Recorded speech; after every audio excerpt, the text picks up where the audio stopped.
And tonight, I know so many of you are always wondering, I don't use salt. Like practice members come in and say, well, I haven't used salt for years. Well, I want you to know something. Salt's important. Minerals are important. And our goal tonight is to give you revelation knowledge on why you should be using some type of mineral every day of your life. Dr. Anthony. Well, one of the things that's important is we are all chiropractors and we work with the nervous system and how the messages are sent from the brain to the rest of the body so that the body can heal itself on the inside and have optimal function. So just like Dr. Bob was mentioning, we have many practice members that'll come in and say that they haven't used salt for years, but salt is really important. And some of the items that we're going to be discussing with you this evening are going to clue you in on why you should be consuming salt. So I want to go over just a little bit of history with each and every one of you. Salt has been around for forever, all the way back into ancient times, and for a lot of people it was a highly traded commodity over time. Even locations around the planet in which people settled in, a lot of it had to do with salt. Even all the way back to the Roman army, Roman soldiers were paid with salt, and the word that they had for it is how we ended up getting our modern day term for the word salary. So what has been interesting is a part of modernization, salt became refined. So we're going to be talking about refined salt and unrefined salt. So I want to take a brief moment to describe to you what the difference is between both of them. Unrefined salt is salt that you're going to find in nature or its natural setting, and it's full of all sorts of different minerals that are in the earth, and some of them are what your body needs. Refined salt has been chemically altered to just have two elements, sodium and chloride, but it's also been tampered, like I said, with those chemicals, and a lot of those chemicals are still with that sodium chloride, and it's essentially dead or a non-living nutrient like it would be to have unrefined salt. So unrefined salt is something that's going to be quite important for you to be consuming on a regular basis because of the mineral content that is in it. And we're going to be discussing why it's important for different type of body functions over time. But one of the questions we get quite often is, what type of salt should I be using? What type of sea salt should I be using? It's such a common question. How about you shed some light on that for us, Dr. Kaysen? So commonly members come into our office and they might have sea salt or pink salt or black salt or Himalayan salt, and they want to know, is this okay to take and will this affect my blood pressure? Now, from our experience, we use a product in our office and we use Celtic sea salt, and this Celtic sea salt from the North Atlantic Ocean, this is really pure. So you want to look at where it's coming from, and also the unrefined is very important for minerals in our body. Now, Dr. Anthony was talking about refined versus unrefined salt. The salt that we're putting into our bodies has a potential of altering our pH.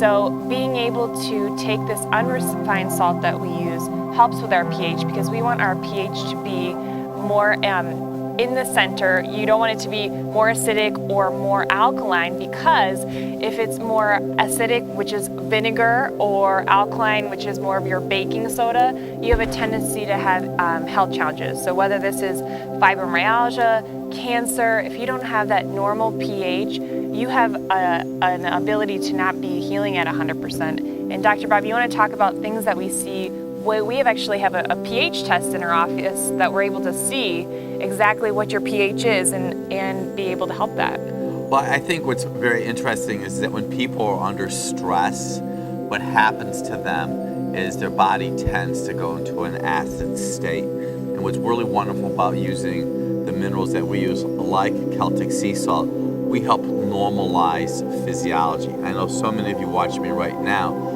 are really proud of the fact that you are on a low salt diet. When somebody comes in and starts conversing with me and they say that, hey, you know, I'm on a low salt diet, I haven't had salt in a long time, I know that they could have some challenges, including maybe high blood pressure. You say, high blood pressure because of a low salt diet? Yes, because it alters physiology. It could affect your B vitamins. I know that your body needs minerals, and there's a gland in your body that we'll discuss in great detail called the adrenal gland. And the adrenal gland has everything about moving minerals in and out of your body. So if you crave salt, it's not a bad thing, but if you crave salt, it's a body signal to us that your adrenal glands might not be functioning properly. I just want to take a brief moment and talk to you about what does salt do? What does Celtic sea salt and these other minerals do in your body? I want you to think of salt as a spark plug. So minerals act as spark plugs in your body. In a car engine, there are pistons.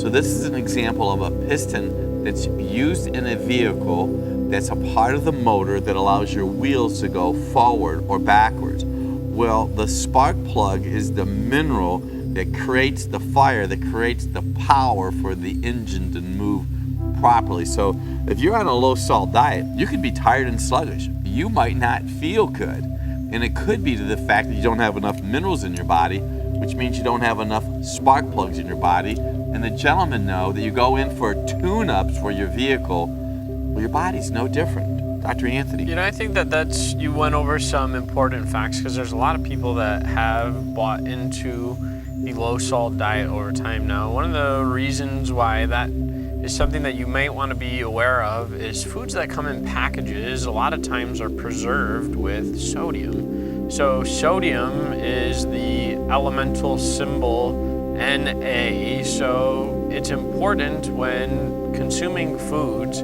that you do as best as you can not to get foods that come in packages, because they're not going to have preservatives if you're getting fresh vegetables and proteins that you're going to be eating on a regular basis. So sodium, you would want to be aware in packaged foods, because that will elevate your sodium and that could raise your blood pressure. What is super important is the studies that are out there is people that are on a low salt diet really might only have a reduction in blood pressure by about 5%, but these people also have a higher chance of cancer and other types of challenges. Now, salt is just really important because it's giving your body electrolytes or better conduction of messages so that the body can do healing like it's supposed to on the inside.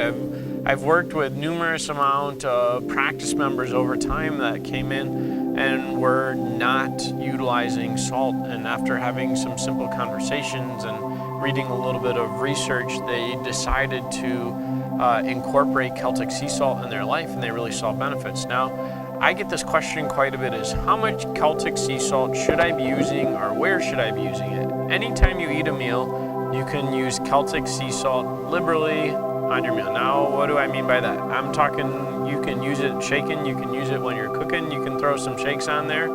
I'd also encourage you to even put it in your water. Yes, I want you to put it in your water, because what ends up happening is most Americans are dehydrated and they're not getting enough water, and the amount of water that you should be getting is about half your body weight in ounces of water. If you're drinking water, your body needs minerals.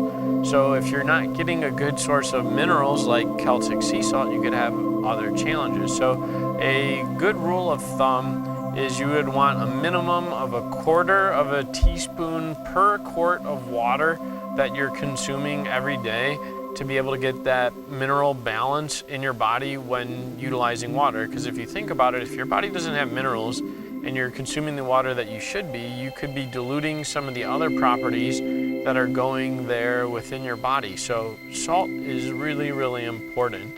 Another area that I'd like to talk with you about is some of the cellular activity that takes place in your body as a result of sodium, magnesium, potassium. These are all different types of minerals and elements that we have in our body, but that's how our cells and our nerves actually work. So our brain sits in our skull. It continues as the spinal cord. Off the spinal cord comes nerves. Those messages are getting sent from the brain through the spinal cord to the nerves to muscles, organs, and tissues in your body. It is able to do that conduction because of sodium and other types of minerals like calcium, magnesium, and potassium. So naturally, if you don't have enough sodium or minerals in your body, your brain's not able to talk to your body like it should be. You're not going to have the healing like you would on the inside. So it's really important as chiropractors that someone would be utilizing Celtic sea salt because of how we work with the nervous system. If you don't have sodium in your body, you're not going to be able to have proper messages. I think that's quite a large concept to talk about. What do you have for me there, Dr. Kaysen? And I know you were talking about low salt diets may only decrease your blood pressure by 5 points. And as chiropractors, with our specific adjustments that we do, chiropractic is able to lower your blood pressure by 17 points. That's huge. When Dr. Anthony was talking about the brain and the nervous system, if you have any kind of misalignment or subluxation in your neck or your lower back, these nerves can go to your heart, your lungs, your adrenal glands. And commonly what we find with our members, if you're on a low salt diet, you could have a greater chance of having extra stimulation to the adrenal glands, which stimulates to produce that cortisol, which causes your sympathetic nervous system, which is your flight or fight response. So if you're getting chased by a tiger, your heart's increasing, you're breathing heavy, you're in that stress response, you could also be being compromised by that subluxation in your spine. So by those specific adjustments, we're able to improve function naturally, and then by working with the Celtic sea salt, we're able also to balance those minerals in your body. Dr. Bob, what do you think? I think this video is going to go viral once it's on the internet.